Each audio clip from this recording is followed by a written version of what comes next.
Assalamualaikum warahmatullahi wabarakatuh. Perkenalkan, nama saya Samsul Bashar Hidayat. Mata pelajaran Pendidikan Jasmani, Olahraga dan Kesehatan di kelas 10 instansi SMA Negeri 2 Garut. Dalam hal ini saya akan membahas mengenai pemecahan masalah pembelajaran siswa yang mana terjadi di kelas saya, khususnya di kelas 10 pada saat pembelajaran Pendidikan Jasmani, Olahraga dan Kesehatan atau PJOK atau Penjas Orkes. Permasalahannya yaitu permasalahan yang dihadapi saat sedang pembelajaran Pendidikan Jasmani, Olahraga dan Kesehatan, yaitu mengenai peserta didik yang obesitas atau mengalami kegemukan. Terdapat beberapa siswa yang memiliki badan dan bobot tubuh yang besar atau yang berat, sehingga membuat pergerakannya pada saat berolahraga itu sangat terbatas. Seperti berlari, mereka ini lebih cepat lelah, dan ketika gerakan melompat, lututnya lebih mudah sakit, dan karena daya topang lutut dengan berat badan yang tidak seimbang. Jadi badannya ini besar dan berat, sehingga membuat lututnya kelebihan beban dan menjadikan lutut dan pergelangan kakinya sering sakit. Akar permasalahan dari para peserta didik yang mengalami obesitas ini atau kegemukan ini adalah memiliki kebiasaan pola makan yang tidak sehat. Dari hasil penelusuran melalui diskusi secara pribadi dengan peserta didik tersebut, terdapat temuan, yaitu yang pertama adalah peserta didik tersebut memiliki pola makan yang buruk. Jadi mereka ini lebih sering memakan seperti jajanan seblak, terus bakso, mie instan, dan mereka jarang sekali makan makanan sayuran dan buah-buahan. Yang kedua, selalu meminum minuman manis hampir setiap hari. Dalam satu hari itu mereka bisa meminum minuman yang manis-manis itu 2 gelas sampai 3 gelas.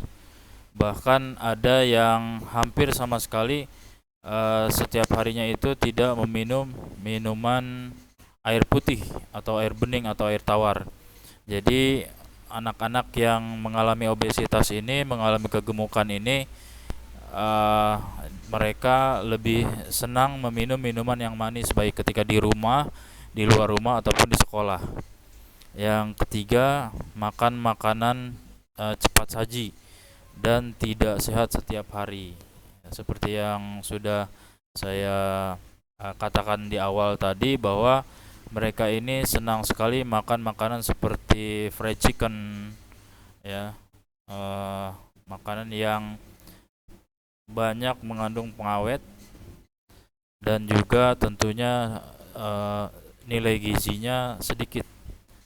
Yang keempat, kurang menyukai aktivitas gerak. Nah, anak-anak yang mengalami obesitas ini kurang menyukai kegiatan gerak semenjak pandemi. Jadi pandemi Covid, ketika mereka diinstruksikan untuk belajar dari rumah, itu sangat-sangat kurang gerak sama sekali, sehingga tubuh mereka ini menjadi membesar.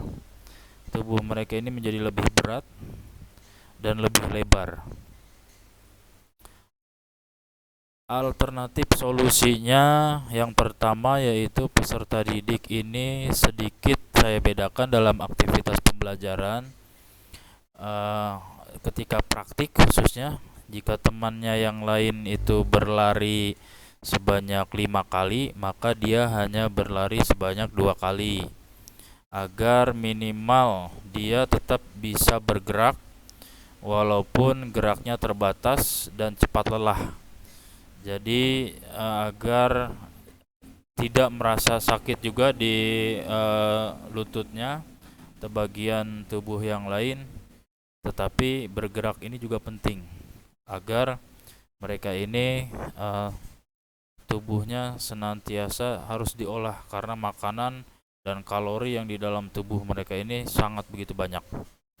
Yang kedua, selama pembelajaran berlangsung, saya sebagai guru yang mengajarnya selalu melakukan cek kondisi peserta didik tersebut agar jangan merasakan sakit di bagian tubuh tertentu, karena bagi orang obesitas berisiko untuk serangan jantung itu sangat tinggi ya, risiko serangan jantungnya. Yang ketiga, meminta bantuan temannya agar setiap makanan dan minuman yang dia konsumsi harus sesuai dengan anjuran makanan sehat. Kalaupun masih memakan atau minum minuman yang kurang sehat, dibatasi lah, jangan sampai kebablasan. Hasil dari pemecahan masalahnya peserta didik ini yaitu peserta didik diminta untuk melakukan diet yang tentunya sesuai dengan tubuhnya dan tidak menyiksa dietnya. Jadi mereka memilih untuk saya perintahkan untuk berdiet serta melakukan diet secara bertahap. Dietnya tidak ekstrim. Jangan sampai melakukan diet yang ekstrim. Agar peserta didik yang obesitas ini menjadi lebih sehat dan bugar, maka saya berikan program olahraga berjalan setiap hari minimal 10.000 langkah atau minimal 30 menit setiap hari. Bisa ketika libur ataupun ketika sekolah, mereka pulang sekolah, mereka melaksanakan 10.000 langkah atau minimal 30 menit demi menjaga metabolisme serta kesehatan tubuhnya masing-masing. Untuk sumber rujukan solusi masalah ini adalah berdiskusi dengan rekan sejawat sesama guru pendidikan jasmani olahraga dan kesehatan yang senior tentunya, yang memang sudah memiliki pengalaman menangani peserta didik yang seperti ini kasusnya.